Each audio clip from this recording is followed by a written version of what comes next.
Hello friends, இன்னைக்கு Sunday. நம்ம வீட்டில் வந்து இன்னைக்கு சண்டே விழாக்கு தான் பார்க்க போகிறோம். ரொம்ப நாள் ஆச்சுங்க வீடியோ போட்டு. கொஞ்சம் ரொம்ப பர்சனல் வேலையால் என்னால் வீடியோவே போட முடியல. நானும் ட்ரை பண்ணுறேன் தான், எடுத்து போடணும் அப்படின்றது என்னால் முடியல. இனிமேல் கண்டினியூவாக வந்து ஏதாவது ஒரு நம்ம வீட்டு சமையல் வீடியோ வருங்க. கண்டிப்பாக மிஸ் பண்ணாமல் பாருங்கள். ஷார்ட்ஸ் வீடியோவுமே நான் வந்து டெய்லியுமே வந்து லஞ்ச் பாக்ஸ் வீடியோ போட்டுட்டு தான் இருக்கேன். கண்டிப்பாக வந்து மிஸ் பண்ணாமல் பாருங்கள். இன்னைக்கு வந்து நான் எங்கள் நிலத்துக்கு தாங்க போகலான்னுக்கிறேன். இன்னைக்கு சண்டே. காலையில் வந்து நான்வெஜ் எதுவும் செய்கிற வேலை இல்லை. காலையில டீ சாப்பிட்டுட்டு நம்ம நிலத்துக்கு போயிட்டு அங்கே என்னெல்லாம் காய்கறிலாம் இருக்குதோ அதெல்லாம் பறிச்சுன்னு வரலாம் அப்படின்றதுக்காக தான் போகிறேன். வாங்க நம்ம நிலத்துல போய் நம்ம பார்க்கலாம். இப்போ வந்து நம்ம நிலத்துக்கு வந்துட்டோங்க. ஃபர்ஸ்ட்டு வந்து இந்த வெள்ளரிக்காய் வந்து வெள்ளரி பிஞ்சு செடி வந்து இருக்குதுங்க.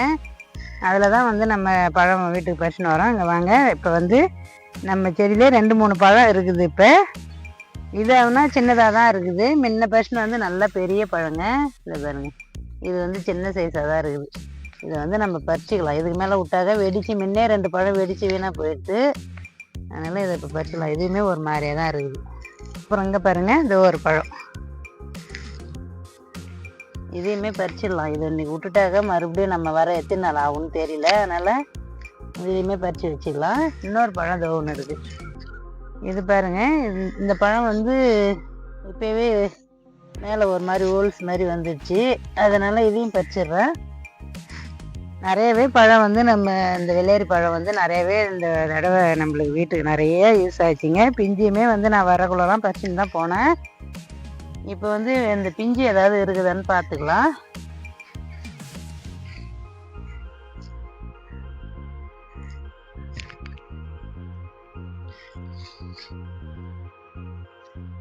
அங்கே ஒன்று இருக்குது.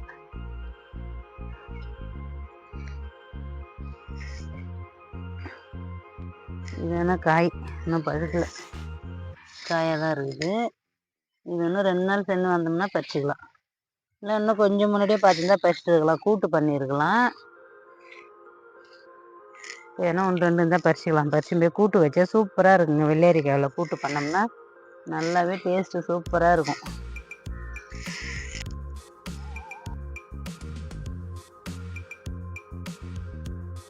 இங்கே வந்து இது ஒரு பிஞ்சு நல்லா சூப்பராக வந்து இது சாப்பிட்லாம்.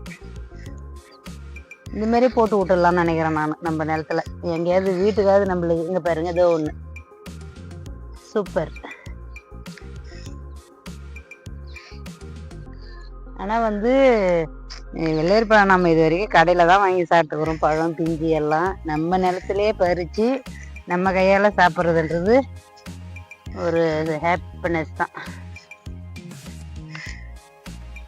தெரியவே மாட்டுது இதில் எங்கே இருக்குது என்னன்றது. நம்ம பறிக்கைக்குள்ளெல்லாம் தெரிய மாட்டுது. அப்புறமா பெருசாகி முத்திடுது. முத்தி அந்த மஞ்சள் ஆனதுக்கு அப்புறம் தான் தெரியுது. ஆனாங்க இந்த மாதிரிலாம் எது பண்ணாலும் நம்ம வந்து வீடு கிட்டே இருக்கணுங்க. வீடு கிட்டே இருந்தால் தான் நம்ம வந்து டெய்லி வந்து பாருங்கள் எவ்வளோ பில்லு வந்து இருக்குதுன்னு. இங்கே இருந்தோம்னா ஒரு ஆள் வச்சு நம்ம அழகாக இதை கொத்தி க்ளீனாக வச்சுருக்கலாம். நம்மளால் வந்து போக முடியல. அவ்வளோதான். இன்னும் எங்கேயாவது இருக்கும் வெள்ளரி பிஞ்சு. சரி வாங்க, அதுக்கப்புறம் கத்திரிக்காய் பாரு. இங்கே வந்து ஒரு தர்பூசணி பிஞ்சு ஒன்று இருந்தது. அது எங்கே இருக்குதுன்னு தெரியல. இன்னைக்கு இங்கே தான் பார்த்து வச்சுட்டு போனேன்.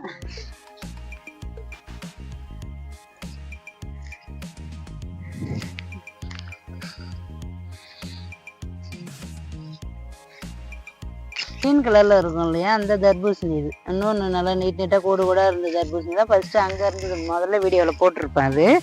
இது ஆனால் வந்து இந்த கலரு தர்பூசணி இது. இதுலேயும் இன்னும் நிறைய எங்கேயாவது இன்னும் பிஞ்சு இருக்குங்க. ஆனால் எனக்கு தெரியல. நானும் முடிஞ்ச வரைக்கும் பார்த்துட்டேன். இதுக்கப்புறம் பெருசாக இருந்ததுக்கப்புறம் பழமாக பறிச்சிடலாம். இது தானே இந்த பழம் தான். அதை பாருங்க, இது வெடித்து ஒரு 2 நாளில் வரவே இல்லை. அதுக்கப்புறம் வெடித்து இது ஃபுல்லாகவே 2 பழம் இந்த வீணாக போயிடுச்சு, வேஸ்ட்டாக போயிடுச்சு. அதுக்கப்புறம் வெண்டைக்காவும் நல்லாவே 1-2 வந்துருக்குது, பறிச்சிக்கலாம். வெண்டைக்காய் செடிலாம் நல்லா இருக்குதுங்க, சூப்பராக.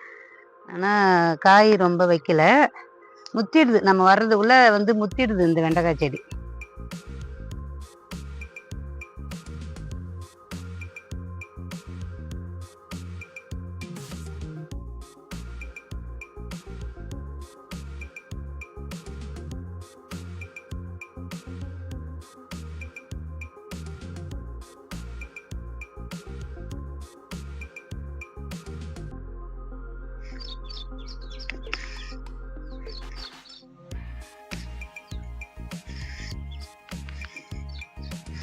ஆனால் இந்த கத்திரிக்காய் செடி வெண்டைக்காய் செடி போட்டு நான் இது வரைக்குமே நம்ம ஒன்றும் கடையிலே இது வரைக்கும் வாங்கினதில்லைன்னு நினைக்கிறேங்க. எப்படியாவது நம்ம 2 நாளுக்கு ஒரு தடவை இல்லை அந்தமாரி எப்போயாவது வரக்குள்ளெல்லாம் கத்திரிக்காய் வெண்டைக்காயெல்லாம் நம்மளுக்கு வந்து வீட்டுக்கு ஆகிடுது. முத்தி இது பாருங்க, இது ஒரு கத்திரிக்காய், அதையும் பறிச்சுக்கலாம். ஆனால் இந்த கத்திரிக்காய் வந்து இதுக்கு மேலே வந்து பெருசாக மாட்டுது, அதான் ஏன்னு தெரில. இந்த இது இவ்வளோதான் சைஸாக என்னான்னு தெரில.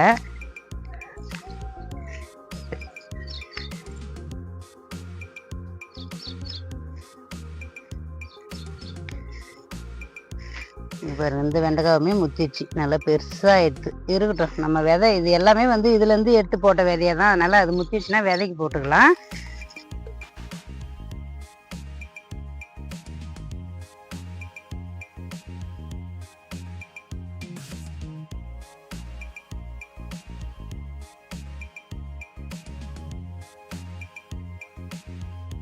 வளர்ந்துருக்குது. கத்திரிக்காவே ரொம்பலாம் இல்லை, அப்படியே நம்ம வீட்டுக்கு தான் ஆகணுன்றதுனால அது வீட்டுக்கு மட்டும் இருக்குது. நம்ம வரக்குள்ள 4-5 கத்திரிக்காய் பறிச்சுக்கிறோம், அவ்வளோதான். இவ்வளோ செடி இருக்கிறதுக்கு நல்லா வந்து காய வைக்கலாம்.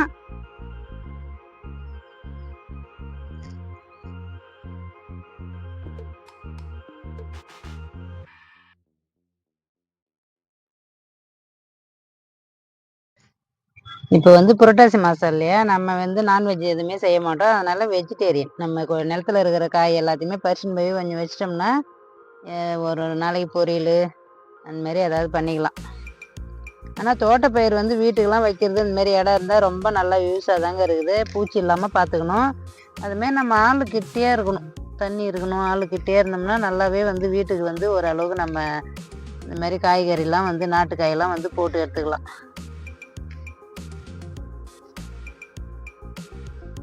பெருசாக எதிர்பார்க்க முடியாது, நம்ம வந்து செய்கிறத விட லாபமாக எதிர்பார்க்க முடியாது. நம்ம வீட்டுக்கு எடுத்துக்கலாம், கொஞ்சம் இருந்ததுன்னா 1 கிலோ 2 கிலோ வெளில கொடுக்கலாம், இல்லை நம்ம ஃப்ரெண்ட்ஸ் சர்க்கிளுக்கு அந்த மாதிரி யாருக்காவது கொடுக்கலாம்.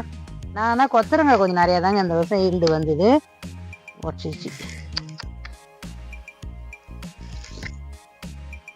அது வந்து கடையிலேயே நிறையா கொஞ்சம் கொடுத்துக்கிட்டேன், பறிச்சும் போகலாம் கொடுத்தேன். எங்கள் ஃப்ரெண்டு வீட்டுக்கு ஒரு 2 பேர் வீட்டுக்கு கொடுத்துக்கிறேன். இன்னும் கொஞ்சம் பறிச்சுன்னு போனால் இன்னும் ஒரு 2-3 பேர் வீட்டுக்கு கொடுக்காதவே இருக்குது, அவங்களுமே கொஞ்சம் கொடுக்கலாம் அப்படின்ட்டு. இன்றைக்கி இருக்கிற கொத்தரங்காய் எல்லாமே பறிச்சிக்கலாம். செடியும் எல்லாமே வந்து கொஞ்சம் அறுவடை முடிஞ்ச மாதிரி தான் ஆயிடுச்சு. எல்லாமே வந்து இந்த மழையில் வந்து நல்லா வளர்ந்து மடைஞ்சி எல்லாமே உடஞ்சி ஊந்துட்டு நேராக நிற்கலை செடி. அதனால் கொஞ்சம் இப்போ கொஞ்சம் தான் காய்க்குது. ஃபஸ்ட்லாம் நிறையா காய்ச்சிது, எடுத்துன்னு போயிட்டு நம்ம இனிமேல் வந்து கொஞ்சம் தான் கிடைக்கும்.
பூரி வந்து நாளைக்கு சுட்டு கொடுத்துக்கலாம் அப்படின்ட்டு இப்போ இட்லியே போடல. பூரி சுட்டு சாம்பார் வச்சு லேட் ஆகிடும். அதனால் இட்லினா சீக்கிரம் வேலை முடிஞ்சிடும். அதுவும் தேங்காய் சட்னினா அதை விட இன்னும் சீக்கிரம் வேலை முடிஞ்சிடும்.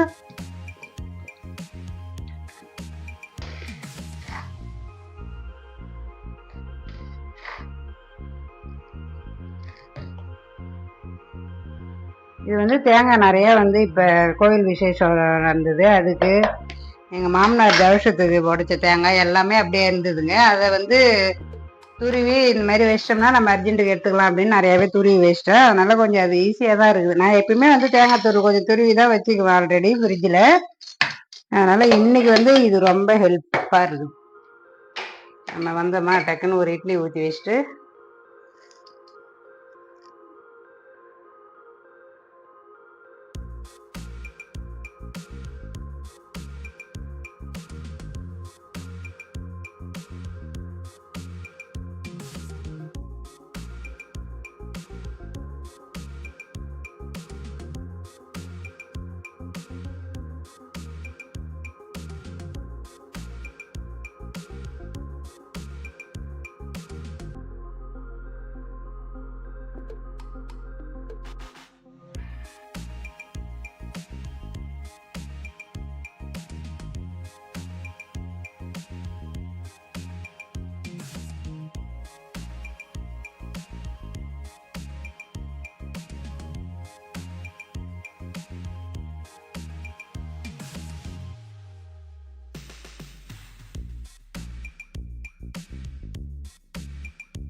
இப்போ வந்து மதியானம் சாப்பாட்டுக்கு துவரம்பருப்பு வந்து வேக வச்சிட்டேங்க. கீரை கிடையாது, முருங்கீரை தான் இன்றைக்கி. அதுக்கப்புறம் சாதமும் ஒரு பக்கம் வந்து கொதிச்சிட்டு இருக்குது. தொட்டுக்கிறதுக்கு அப்பளம் வந்து பசங்களுக்கு அப்பளம் பொரிக்கலாம் அப்படின்னு அப்பளம் வாங்கி வச்சுருக்கேன். எங்களுக்கு வந்து கத்திரிக்காய் பொரியல் மட்டும் பண்ணிக்கலாம் அப்படின்னு நம்ம நிலத்துலேருந்து பறிச்சுன்னு வந்தோம் இல்லையா, அந்த கத்திரிக்காய் மட்டும்தான் கொஞ்சம் சொத்தையாக இருந்ததுங்க. கொஞ்சம் சொத்தை இருந்ததெல்லாம் பார்த்து எடுத்து வச்சுருக்கேன். கொஞ்சமாக பொரியல் பண்ணிக்கலாம் அப்படின்ட்டு.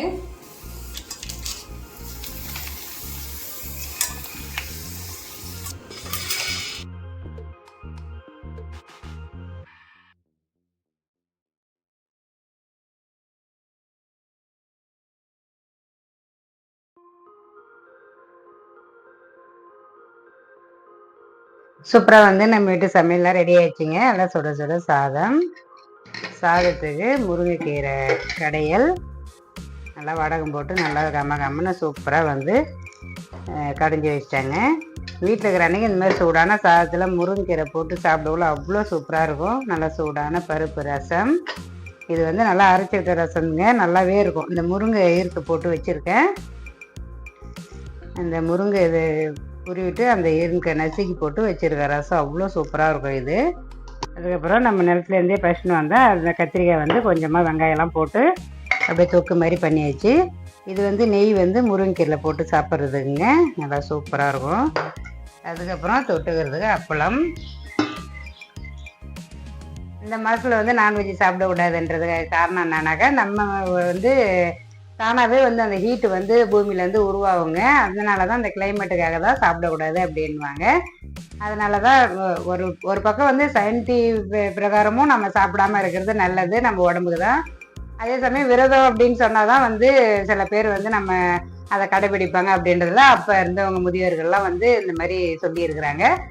அதனால் வந்து நம்ம உடம்புக்காக தான் அப்படிலாம் சொல்லியிருக்காங்க. நம்ம முடிஞ்ச வரைக்கும் லைட்டாக ஃபுட்டு எடுத்துக்கிறது இந்த மந்தில் அவ்வளோ நல்லது உடம்புக்கு. இந்த மாதிரி வந்து புரோட்டீன் சத்து இருக்கிறதே வந்து கீரை, நிறைய காய்கறி வகைகளாக இருக்குது, அதெல்லாமே செஞ்சு சாப்பிட்லாங்க. அதுவுமே உடம்புக்கு ரொம்ப நல்லது. எது ஒன்றுமே சாப்பாடு கூட இப்போ இப்படி தான் சாப்பிட்ணுன்றது அந்த காலத்தில் இருந்தவங்க பெரியவங்க சொன்னவங்க எல்லாமே நல்லது தான். அதை வந்து நம்ம வந்து கொஞ்சம் ஃபாலோ பண்ணால் அவ்வளோ நமக்கு நல்லதுங்க. கண்டிப்பாக நீங்களும் இந்த மாதிரி ஃபாலோ பண்ணி பாருங்கள். இந்த வீடியோ உங்களுக்கு பிடிச்சிருந்ததுன்னா லைக் பண்ணுங்கள், ஷேர் பண்ணுங்கள், கமெண்ட் பண்ணுங்கள், மறக்காமல் சப்ஸ்கிரைப் பண்ணுங்கள். பாய்.